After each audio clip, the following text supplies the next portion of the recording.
We said that when quanta, or electrons, are viewed by an observer, these waves of possibilities pop and assume a specific location in space and time, which is what we see as reality. This is called collapsing the wave function. To put it the other way around, the natural state of an electron is as a wave.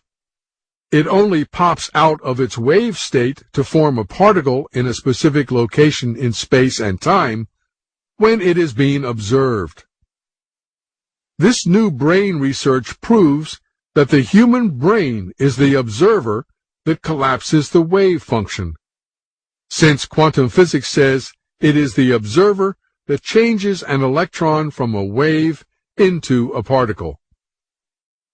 Put more simply, it's the brain that takes those wavy 3D pictures and translates them into something we can see and understand. Only conscious beings can be observers, then we're intimately hooked into the very existence of reality. Without us, there would just be this expanding superposition of possibilities with nothing definite ever actually happening. Out of millions and millions of blobs of energy and light, photons and electrons, they make up this imaginary three-dimensional solid world, which doesn't exist at all according to relativity or quantum mechanics. It might be easier to understand all of this by using an example we are familiar with: the personal computer. Computers use what is called binary code, which is made up of nothing but zeros and ones.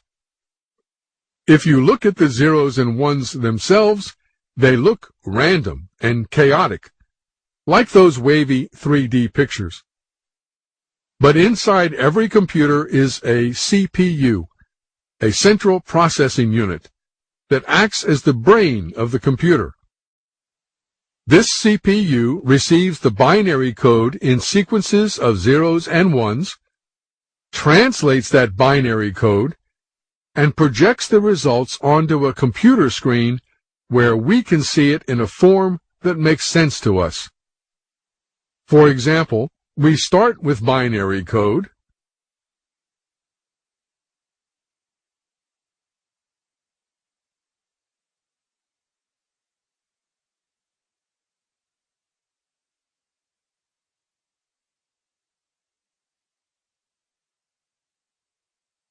in fact, that's what's happening right now in order for me to be able to show you this movie. A computer also has its own sensory perceptions, which include things like a mouse, a touch screen, a microphone, a video camera, and so on. When we interact with the computer through one of its senses, like clicking the mouse, that message gets sent back to the CPU for further processing. Therefore, in the same way that a computer's CPU receives the binary code, translates it, projects the results onto a screen, and then processes the inputs that come back through the mouse and other sensory perceptions, our human brain receives wave frequencies from the field, translates them into particles by collapsing the wave function, projects the results out there, and then processes the inputs that come back through our own sensory perceptions. And it looks like this.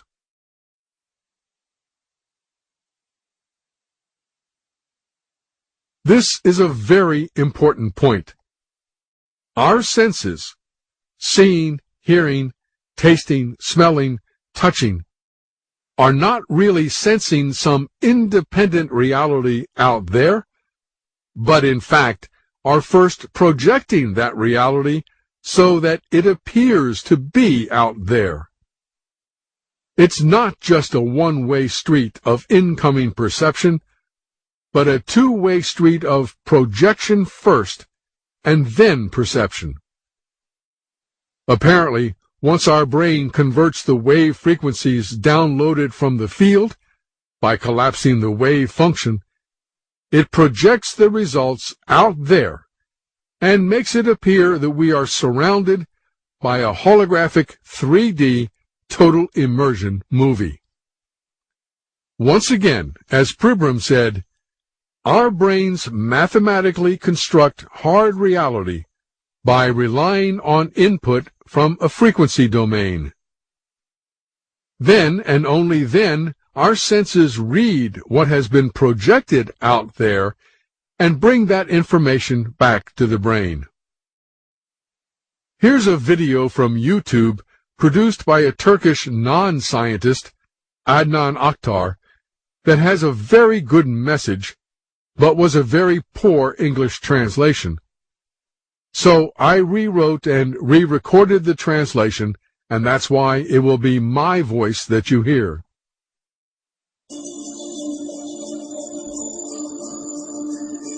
We've been taught that the process of seeing is when light clusters, called photons, travel from an object to the eye and pass through the eye where they are refracted and focused on the retina at the back of the eye.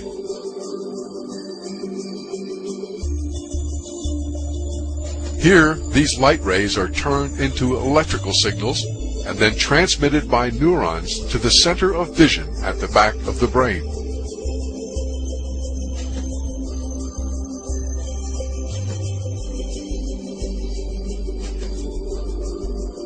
We now know that the opposite is true, that the act of seeing actually takes place in this center in the brain.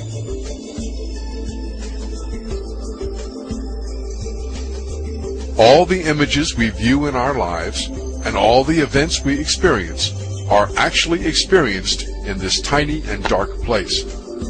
Both the film you are now watching and the boundless landscape you see when you gaze at the horizon actually fit into this place of a few cubic centimeters.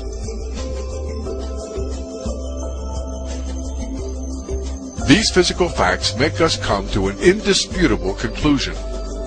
Everything we see, touch, hear, and perceive as matter is only electrical signals in our brain.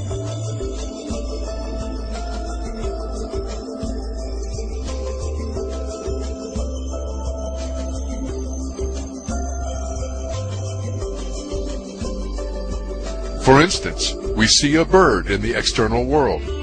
In reality, this bird is not in the external world, but in our brain. The bird we see is in fact the electrical signals in our brain. Likewise, the sounds we hear from the bird are also in our brain.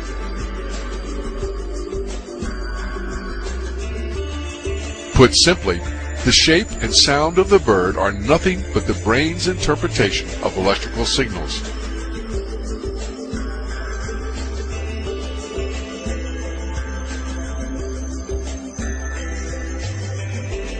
This is also true when it comes to distance. Someone who watches the stars in the sky assumes they are millions of light years away from him. Yet, the stars are actually inside him, in the center of vision of his brain.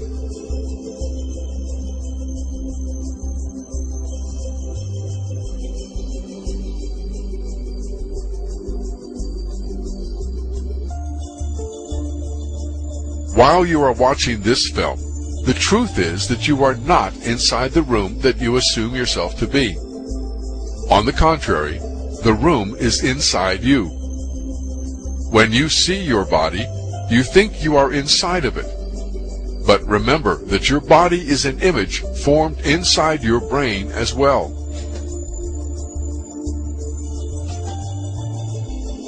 To imagine matter to have an existence outside the mind is indeed a deception. The perceptions we observe may well be coming from an artificial source. We can understand this better with an example.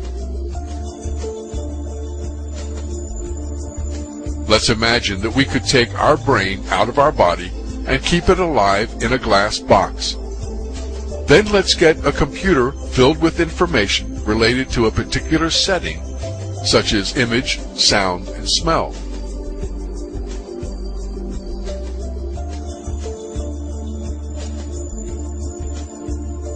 We'll connect this computer to the brain with electrodes and send the pre-recorded data to the brain. As our brain receives these signals, it will see and live the setting that the computer is transmitting. We could also send signals to the brain from this computer about our own image. For example, we could send the electrical information, such as the sight, hearing, and touch, that we would experience while sitting at a desk. Our brain would perceive that we were a businessman sitting in his office. This imaginary world would continue as long as the information kept coming from the computer, and we would never realize that we were actually a brain sitting in a glass box. It is indeed very easy for us to be deceived into believing that what we are perceiving is real, even though it has no material basis. We have been conditioned since birth to believe that what we see out there is real, an independent, objective reality that has a life of its own. And our role is limited to observing it and perceiving it and interacting with it. Not so, according to the latest scientific research. We are projecting our reality first and then perceiving it coming back to us. The bird first arrives in our brain as wave frequencies downloaded from the field. The brain then translates those wave frequencies into a hologram of the bird by collapsing the wave function. That hologram is then projected out there so that the bird appears to be real. And then the bird comes back to us through our physical perception.